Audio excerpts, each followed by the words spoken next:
EJ here from the Back Porch Antiques, and today we're going to do something a little bit different. I'm going to answer a listener question, if you will. Somebody wanted to know how it is that we get what we get in order to resell. How do we source what we source? So speaking for me personally, there are several ways that I source. Some of the ways are auctions, estate auctions, yard sales. I do a lot of barn digging, basement digging, outbuilding digging, picking in its original state. I do that. And we'll cover some of those as time goes on, but today I want to highlight, I source from other antique stores. There are oftentimes that there are pieces in antique stores that still have some profit room. Profit? Yes, profit. Everybody loves a little bit of profit. I do what I do because I enjoy the history of certain things. I also enjoy helping people enlarge their collections, find that piece they're looking for, but I do this for a living, so I have to make a little bit of money. So in order to do that, the key is to buy cheap and sell a little bit higher. I'm not here to break anybody's arm. I want everybody to enjoy it. As a matter of fact, if I give you a good deal, you're going to keep coming back, so everything's good. But my goal is to get the seller as much money as I can and still be profitable, and also get the buyer as much money as I can, that they'll be satisfied with the piece that they've got. And still a little bit profit for me. So that being said, I'm going to show you today a twofold opportunity here. You're going to get to see the Back Porch Antiques kind of in a stroll through situation, but you're also going to see what's happening inside my mind if I go into a place like this in a sourcing mode, so that you can see what I'm thinking, the things that I'm looking for in a setting like this, such as an antique store, things like that. So one of the first things that I'm going to do when I walk into a place like this is I'm going to check to see what kind of management, what kind of leadership there might be, what kind of sales scenario it might be. If it's somebody who's a vested seller, like an owner sourcing type individual, somebody who has vested interest in the products that are being sold, or if it's just an employee.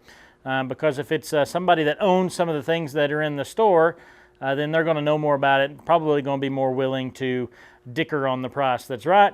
Never be afraid to ask for discounts. And I'll be honest with you, we have a system set up here to where if we can, we'll help you with some discounts. If not, I'll be straight up with you and say, hey, we're in that so deep that we can't help you any on that price. But always ask for discounts, because you might be able to save a little bit of money that way. So anyway, after I kind of fill out the help here at a store, I'm just going to start walking and see where my mind's going. As you walk into the Back Porch Antiques, some of the first things that you see here, a little bit of a toy display here. All the time that I'm looking in an antique store, my mind is going on relationships that I already have established. I have individuals that are looking for certain things, individuals that are looking for specific items. I have advertising buyers, I have toy buyers, I have kitchenware buyers like Pyrex and things like that. I have primitive buyers, people who like dry paint. I have people like that. I know what sells well on eBay. I know what sells well on Facebook Marketplace. I know what sells well in my store, which, by the way, what sells well in my store might not sell well in a store in Asheville, North Carolina, or it might not sell well in a store in some other part of the country. Lots of these things are regional. That's why a business like this for me is trifold. I sell locally for those that are looking for local items. I sell on eBay for those that are more international items. So when I walk into the Back Porch Antiques, the first thing that I see is this advertising. And I have some advertising collectors, so I'm going to see what the pricing is on that. I know my buyers, and I know what it is that they would pay for certain sorts of things. And I'm going to look at those prices, and I'm going to see if there's room there for me to make a little bit of money. I normally always turn to the right when I walk in the door. It's just kind of the way that it is, just a creature of habit. I'll go to the right and make that sort of pattern. Over there I see some Pyrex bowls, so I'm going to make a stroll by and check out the prices on those Pyrex bowls. These particularly are pretty reasonable. That one's priced at $29. If by chance I had the other three bowls in that set, I would grab that one up quickly for $29, put a whole set together, and make more profit in selling as a set than I would as individuals. I'm going to keep strolling through. I love all this sorts of things. I have buyers for these. I like old cabinets like this. This is like a mid-century kitchen cabinet, Hoosier style, if you will. I'd like to be in those, you know, somewhere around that $300 mark, and you know, be able to sell them for $400, $425, somewhere like that. Always looking for pottery. I'm looking for good pottery, especially that local Harmon, Hahn, those sorts of potteries. But any of this like Donahoe pottery and stuff like that, those are good sellers in the store. Again, you just have to be able to buy them right. So moving on, here's that dry paint that I was telling you about, the primitive look. I'm always looking for that. I just have to be able to get in where I need it to be in the price realm. Things like this are always great sellers. This is turn of the century advertising, which would have been seen in the general store setting. Beautiful piece right here. This would definitely catch my eye if I could get it with a little bit of meat left on the bone. Always looking for pie safes. That's something else that would catch my eye. Over there is another one. So if I were coming into the store and didn't know it very well and hadn't seen these pieces, I'd be checking these prices. I'd be looking at the authenticity of this piece.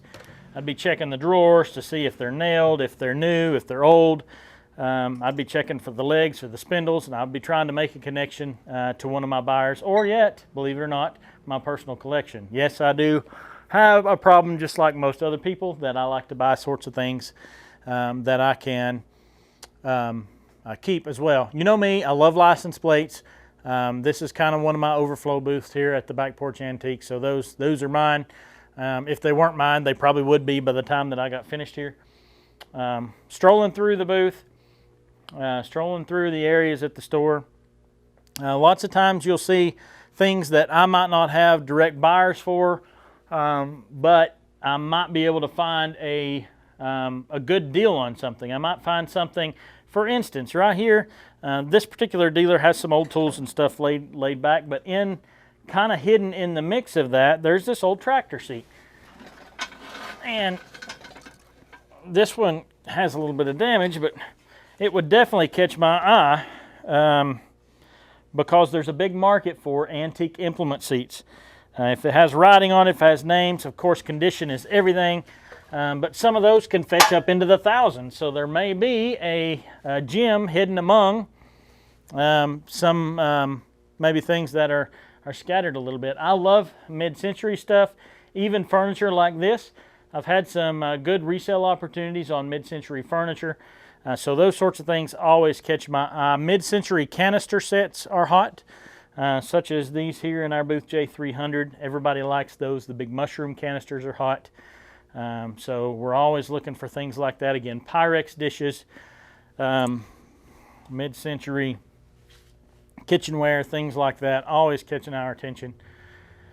I look up here and I see more signage, more advertising. That goes without saying that's definitely worth a look. Belt buckles.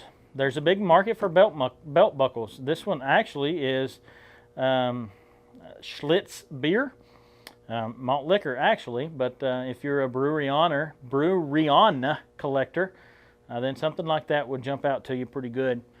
Lots of things that catch my eye in that booth. Military uniforms. I've always had a love for military uniforms because there have been heroes that have worn those, and each of them tell a story.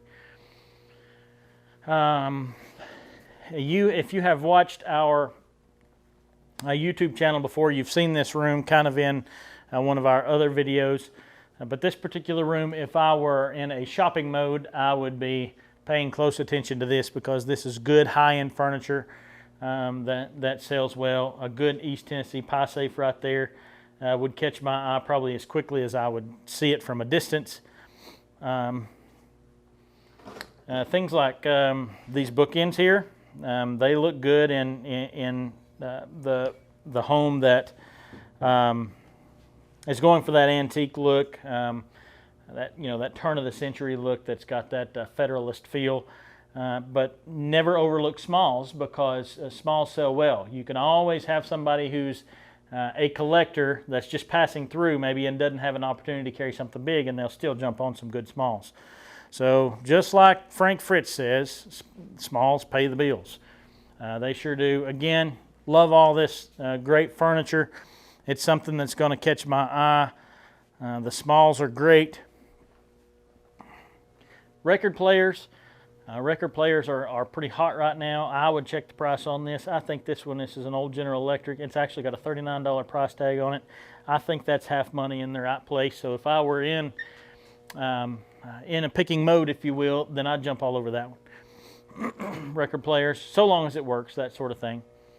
More mid-century things. Oak furniture has always been a good seller. If you're at a yard sale or you're sourcing somewhere else, it's easy to run across good oak furniture pieces at a good price, and there's usually good profit margin for those.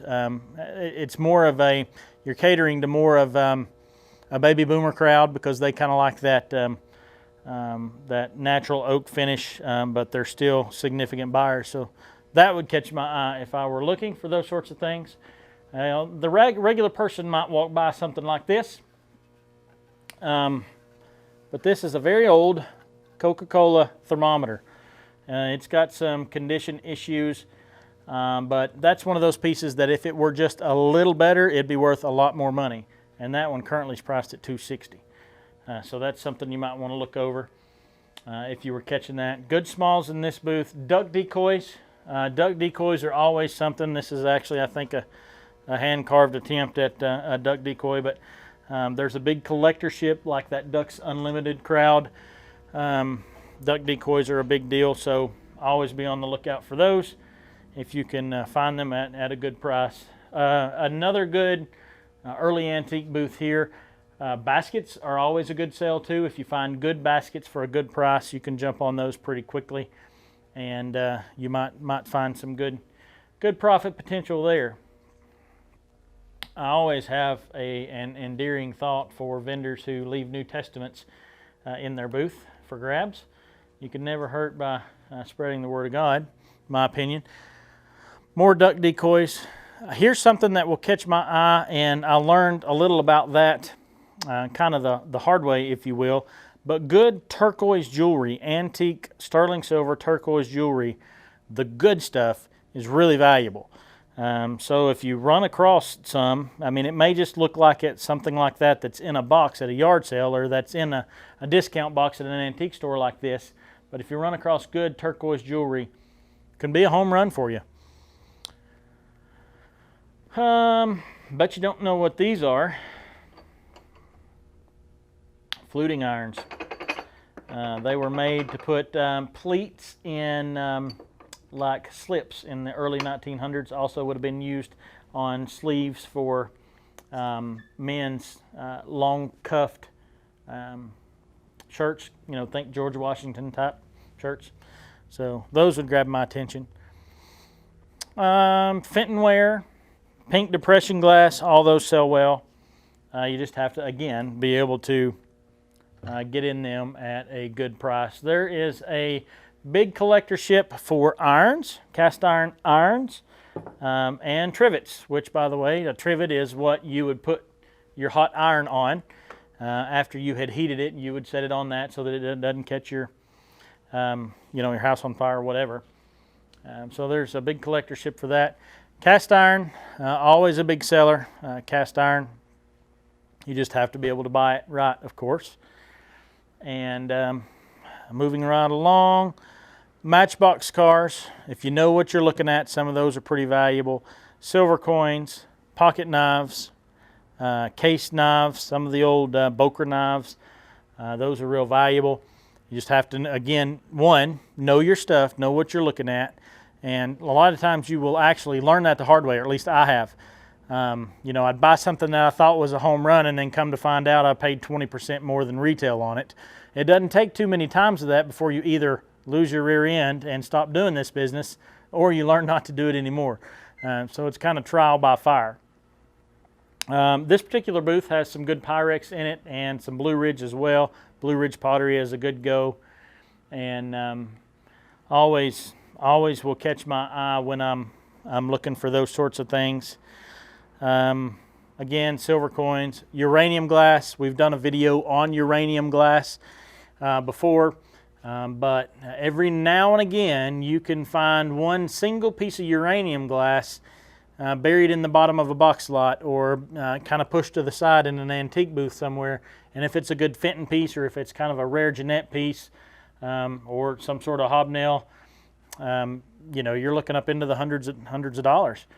So just keep an eye out for those sorts of things. Little bitty ball jars. Those are the sorts of things that you look for. I can go on and on. We've got one more row. So far, I've spent somewhere around $35,000 in this store if I would have been walking through it. No, I'm just kidding. But we've done a video on this booth before. All these sorts of things will catch my eye if I'm looking for sourcing reasons. You just kind of have to know the brands and which ones are valuable and which ones aren't. Old feed sacks. The Tennessee Farmers Co-op sacks, especially the ones that have the Tennessee shape on it, are big sellers. People like those. Here's a good example of early soda pop collection. Mountain Dew bottles. The right ones are worth $300-400. So you just got to kind of, again, know what you're looking for, and know that you have a customer base before you buy it. Either that, or you can't go wrong by buying something that you like, and then if you don't sell it, well, you've got something good. Now, here's a good piece. There are a lot of people who collect butter molds. This one is pretty cool. It's a little bit more intricate than most butter molds. If you'll notice, it's dovetailed there, which is kind of above and beyond. That's cabinet maker stuff. That's not really what you would have done for a butter mold. And it's got the bottom design for the butter is actually a butter churn. So it's a pretty cool piece. Something like that would catch my eye that you could get in the wild pretty good. This one is actually priced at $165. I've got a good, you know, a regular butter mold would be in the $30 to $40 price range. Good piece right here. Old advertising. It's also a wind vane. So things like that sell good, sell well. Again, old signage. Things like this, although there's, you know, that's not an extremely valuable piece, it has some local significance and somebody somewhere may really like it. So if you can get it at a good enough price, then you can, you know, maybe make some money on it. But anyway, as far as what to look for in an antique store, I think the first step that you need to do is try to familiarize yourself with what it is that you're going to be selling. Be as broad of a spectrum as you can be. Me, for example, I'm a little bit off in the head maybe, but I sell dishes. You know, I sell kitchenwares. I sell hand tools. I sell automobilia, advertising, and those sorts of things that I have taken an interest in that I want to sell and even collect. Then dive into the research that you can. We've also got another video on research tools and methods about how to learn more about it, because you can't sell it if you don't know what it's worth. Now, every now and then you'll get lucky and hit a home run without trying real hard, and those are great, but for the day in, day out dig, you got to get in there and you got to know your stuff, and a lot of times, sadly, you got to learn that the hard way. But anyway, it's been a stroll through the store, and I kind of gave you a little bit of an idea about some of the things that I look for when I'm strolling through a store, and hopefully it's been of some help to you, and I hope you've enjoyed it. We'll catch you later.